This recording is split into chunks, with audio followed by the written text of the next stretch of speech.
Salut les gars, salut les filles aussi qui me peuvent me regarder. Bon, nouvelle vidéo aujourd'hui. J'ai toujours des cernes, les gars, vous commencez à me connaître. H24, je suis toujours dans l'ordi de toute façon. Bon, aujourd'hui, qu'est-ce que je vais faire?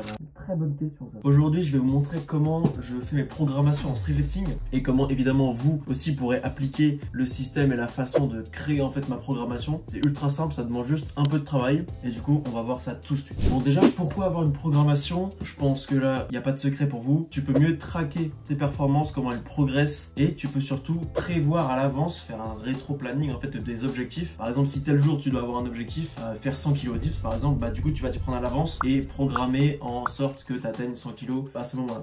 Alors premièrement, tu dois appliquer de la surcharge progressive, ça c'est hyper important. C'est comme l'hypertrophie en fait, tu vas juste rajouter plus de poids sur ton nombre de reps à chaque séance. Deuxième règle que tu dois appliquer, c'est de pratiquer au moins les mouvements 2 fois par semaine, c'est le minimum.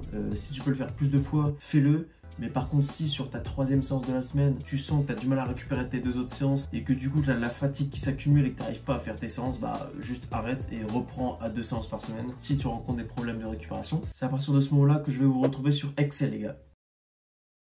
Bon, ça y est, on se retrouve sur Excel, enfin on se retrouve plutôt sur Sheets en fait. On va apprendre par précaution Sheets, en plus c'est gratuit et en plus c'est plus accessible que Excel parce qu'on peut l'enregistrer sur un drive et du coup l'avoir sur son téléphone, enfin c'est plutôt génial en vrai. Donc là évidemment j'ai déjà fait la mise en forme, il n'y a rien de compliqué honnêtement. Si on considère que vous vous entraînez 6 fois par semaine, en fait là j'ai mis 6 fois par semaine, c'est beaucoup mais vous pouvez vous entraîner moins. Le plus important c'est d'organiser sa semaine pour avoir 2 mouvements par semaine. Par exemple si vous avez 4 séances par semaine, bah vous faites traction dips, squat, traction dips, squat. Dans tous les cas, il faut s'organiser pour que vous ayez au moins 2 fois les mouvements dans la semaine. Là, qu'est-ce que j'ai mis juste là à côté? C'est le repère, trouver vos nombres de reps. Donc ça va être plutôt utile. Ça va vous aider ça pour la suite. Ce tableau, je pense, vous le mettre en bio en fait, juste ça, juste l'infrastructure. Attends, regarde, je vais l'enregistrer. Qu'est-ce qu'on va faire maintenant? On va choisir vos formats de répétition. Ça va être simplement 5 x 3, 4 x 5, 6 x 3, enfin ça peut être n'importe quoi. En réalité, c'est très simple, il vous en faut 2 par semaine. Donc là, on va remplir, imaginons.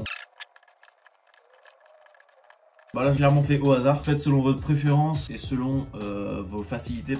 Donc, comment choisir ces formats de répétition? Il faut au moins que vous ayez 15 reps de votre mouvement par séance. Parce que même si on est en force, le volume, ça reste une condition sine qua non pour juste augmenter en fait votre force. Même si on est en force, le volume c'est hyper important. Je vais pas commencer à vous expliquer des RPE, trucs machin, qui n'ont aucun sens parce que pour l'instant ici on fait simple. Là c'est vraiment niveau débutant intermédiaire. Là aujourd'hui je vous aide vraiment à atteindre vos premiers 40 kg traction par exemple, vos premières 60 kg dips. Après ça dépend de votre poids évidemment, mais voilà, dans l'idée c'est ça, c'est dépasser le niveau intermédiaire. Je vais arrêter de tergiverser et on va se prendre ce petit tableau de référence pour choisir nos nombres de reps. Bon, je vais vous épargner cette étape. En fait, c'est très simple. Vous allez utiliser le tableau qui est à votre droite pour déduire la charge que vous devez être pour chaque rep. Si vous faites un 4 x 3, bah du coup, vous allez faire votre charge max. Donc, si vous avez 40 kg dips, par exemple, vous allez faire 40 x 0,8, donc 80% de 40. Et ce sera votre charge pour laquelle vous allez faire 3 reps. Pareil pour 5 reps, bah du coup, vous allez faire 40 si c'est votre max fois 0,65 du coup. Et vous allez obtenir la charge que vous devez mettre. Et vous faites ça pour chaque truc. Si vous êtes en 3 reps, 4 reps, 5 reps, 6 reps. Et ensuite, vous allez avoir normalement ce tableau et du coup je vous reprends sur la suite. Hop, là on a nos rep range, donc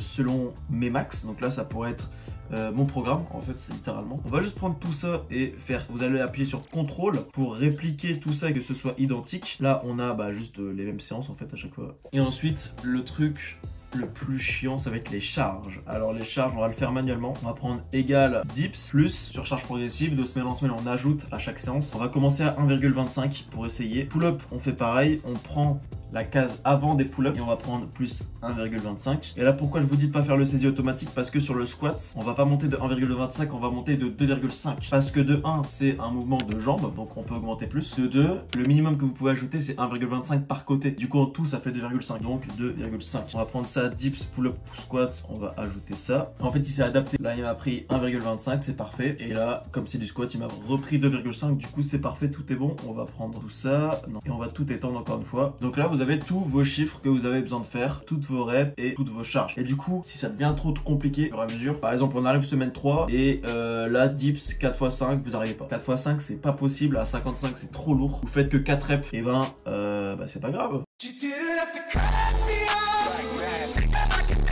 Du coup, si vous avez du mal 4 x 5 à 55, vous allez simplement enlever 1,25 si c'est trop dur. Et en fait, si vous avez retiré le 1,25 là, votre séance d'après, elle va être guillemets allégée. Du coup, vous avez re 55 à faire. Et vraiment, si cette fois là 55 c'est trop dur, bah vous re-enlevez du coup le 1,25 et du coup votre 55 est reporté à la semaine d'après, juste là. Et en fait c'est une façon d'adapter votre séance selon votre progression et c'est ça qui est super avec Sheets, c'est que si vous changez une seule case, et ben Sheets adapte votre progression et du coup réduit sa charge pour tout le reste.